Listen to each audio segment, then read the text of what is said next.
예, 평소에 얘기 많이 하지 않았던 새로운 업종군에 대한 투자 아이디어 한번 접목을 해보도록 하겠습니다. 이베스트 투자증권 IM영업팀의 염승환 차장과 함께합니다. 어서 오십시오. 네, 안녕하세요. 안녕하세요.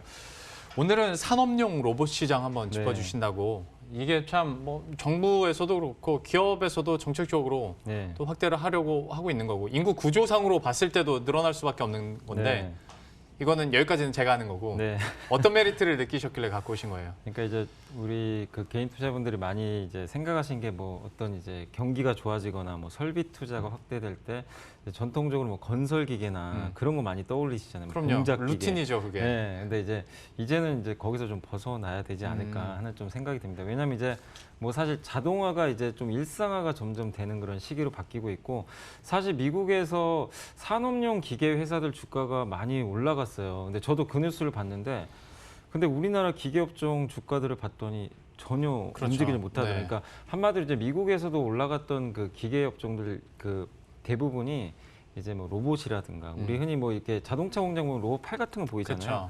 그런 쪽에 관련된 기업들이 많이 올라갔습니다. 그러니까 이게 좀 바뀐 거죠. 그러니까 옛날처럼 기계업종 미국의 기계업종 올라가면 두산인프라코어 사고 이제 이런 시대는 끝났다고 보시면 돼요.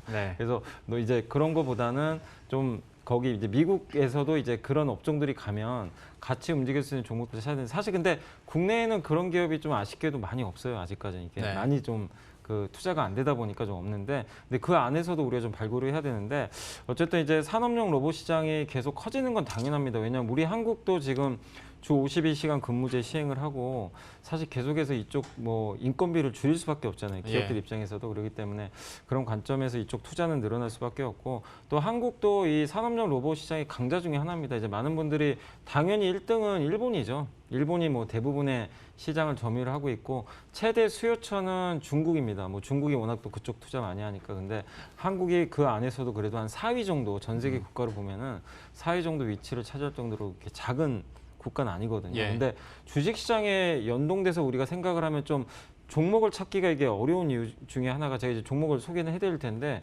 대부분이 좀 대기업 비상장 계열사예요. 그러니까 이게 상장이 안 돼 있다 보니까 투자하기가 너무 힘들어요. 그러니까 대표적으로 국내 대표 기업으로는 그 현대중공업 계열사의 그 현대 로보틱스가 있고요.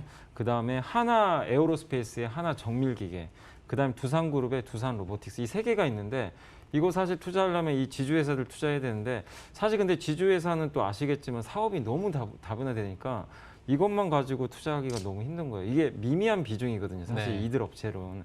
그래서 그런 관점에서 시장은 커지는데 산업용 로봇 쪽에서 우리가 투자할 만한 종목을 제가 좀 찾아봤는데 그중에 좀 괜찮아 보이는 기업이 저는 SN코어에서 오늘 좀 설명을 한번 해드릴게요. SN코어는 원래 예전에 그 신흥기계라는 기업입니다. 원래 이름이. 근데 이름이 바뀌었는데 SK그룹에 2017년도에 편입이 됐어요. 그래서 최근에 뭐 하이닉스에 수주했다는 얘기도 도는데 SK그룹이 어쨌든 뭐 공장 자동화라든가 이런 쪽에 투자를 많이 확대를 하면 거기에 관련된 물류 자동화 설비를 이 회사가 만들어서 납품을 하는데 뭐 여러분들 뭐 뉴스나 이런 데서 많이 보셨을 거예요. 뭐 컨베이어 벨트 같은 거 많이 보셨을 거예요. 그 맥주 여러 개의 맥주가 이렇게 컨베이어 따라가지고 그 보고 있으면 기분 좋아지는 영상.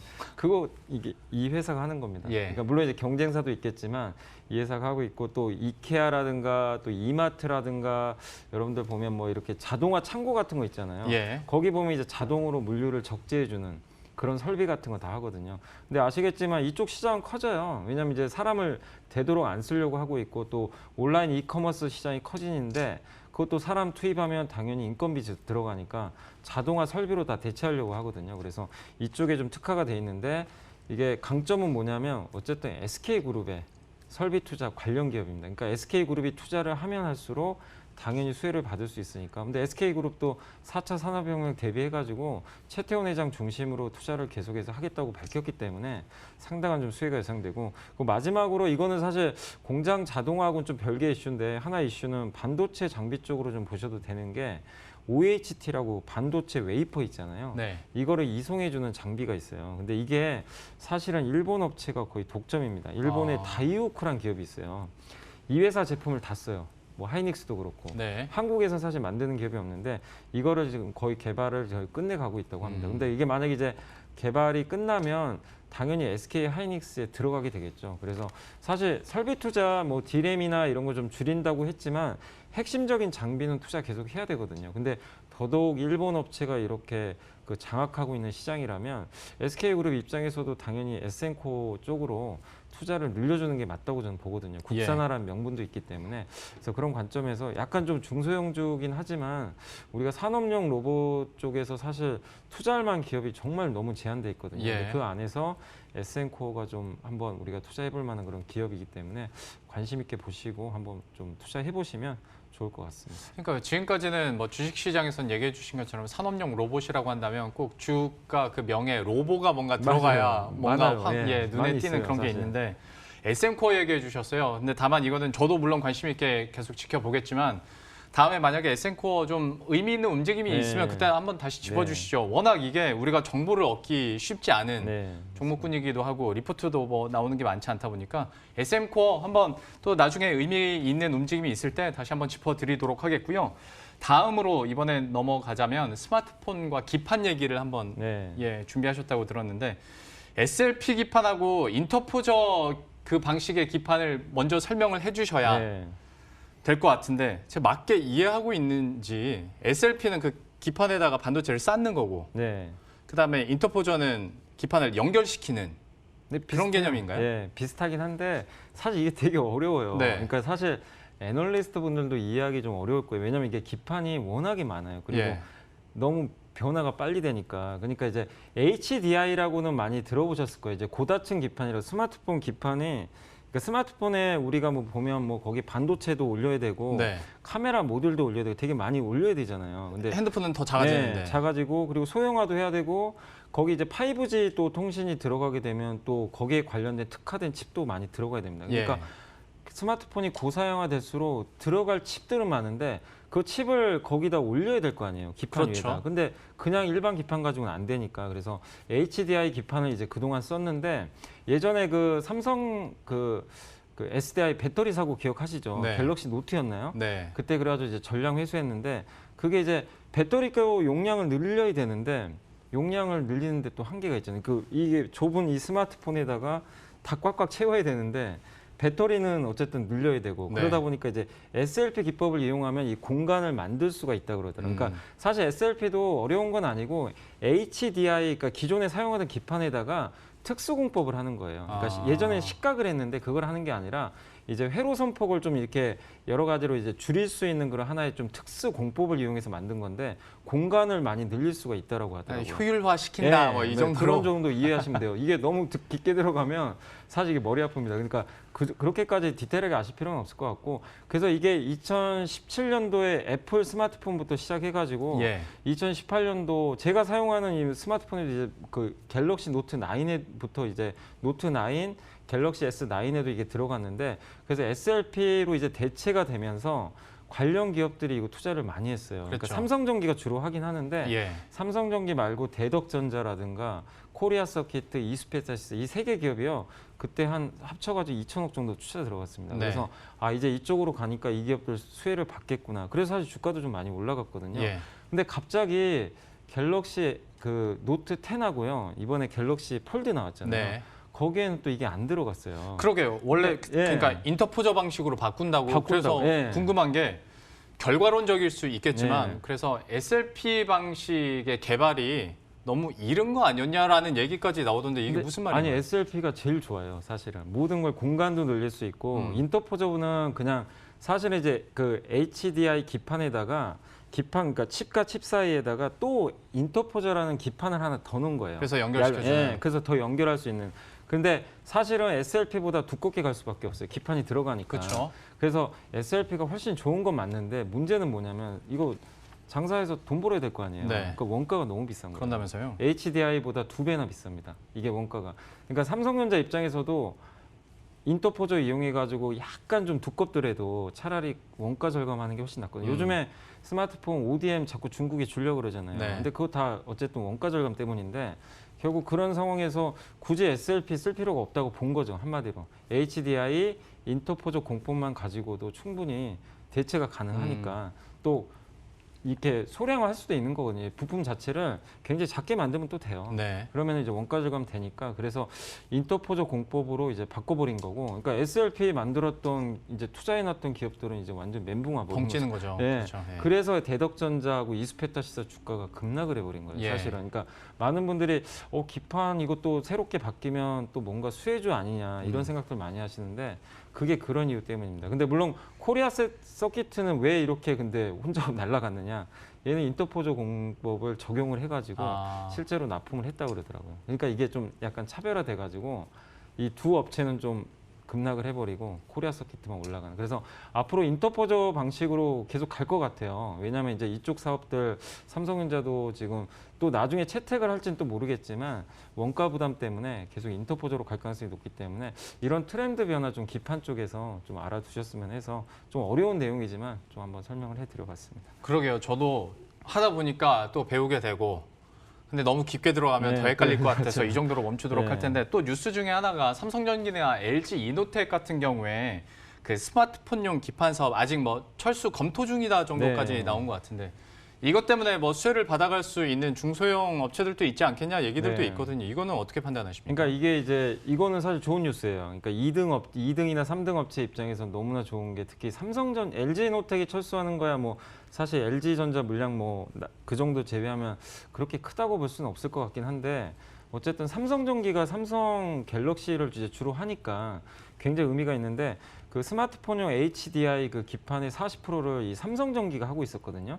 근데 이거 이제 철수한다 그랬잖아요. 그럼 이거 누군가 가져가야 될 거 아닙니까? 어쨌든 이게 줄어드는 건 아니거든요. 그쵸.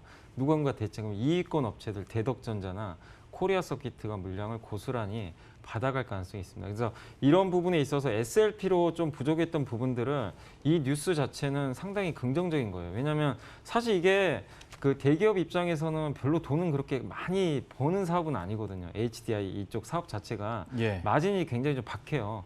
박하다 보니까 굳이 이거 해야 되나? 다른 곳 쪽으로 아예 뭐 특히 삼성전기는 전장용 MLCC에 집중하면 되는 거고 LG노텍은 여기서 너무 적자가 계속 나오니까 아예 그냥 이제 철수를 해버린 거죠. 근데 이 중저가 회사들 입장에서는 이 HDI 물량만 뺏어와도 이게 매출액이 엄청나게 증가한 효과가 발휘하니까 대기업하고는 좀 다르거든요. 예. 그래서 대덕전자나 어쨌든 이수페타시스 입장에선 물론 SLP가 이게 안 좋아지면서 좀 어려워지긴 했지만 일부 삼성전기 물량만 좀 뺏어오면은 약간 대체는 가능하니까 좀 수혜라고 보시면 좋을 것 같고 그러나 모든 걸 통틀어서 제가 말씀드리고 싶은 거는 저는 코리아 서킷입니다. 그러게요. 코리아 그 서킷가- 들어보니까 공법 예. 변화나 또 삼성전기나 LG이노텍이 철수해서 수혜를 네, 받을 둘다 공통적인 가능해요. 기업이 예. 이게 둘 다뿐만 하는 게 아니라 근데 마지막으로 하나 더 말씀드리고 싶은 건 또 반도체에도 기판 들어가잖아요. 네. 근데 반도체 그 기판 중에 이 플립칩 기법이라고 또 있어요. 예전에는 그 와이어, 이 금속 배선을 이용해 가지고 이걸 이 반도체 칩을 연결하는 건데 그게요. 왜냐하면 이 금이나 금도금하면 되게 비싸잖아요. 원가가.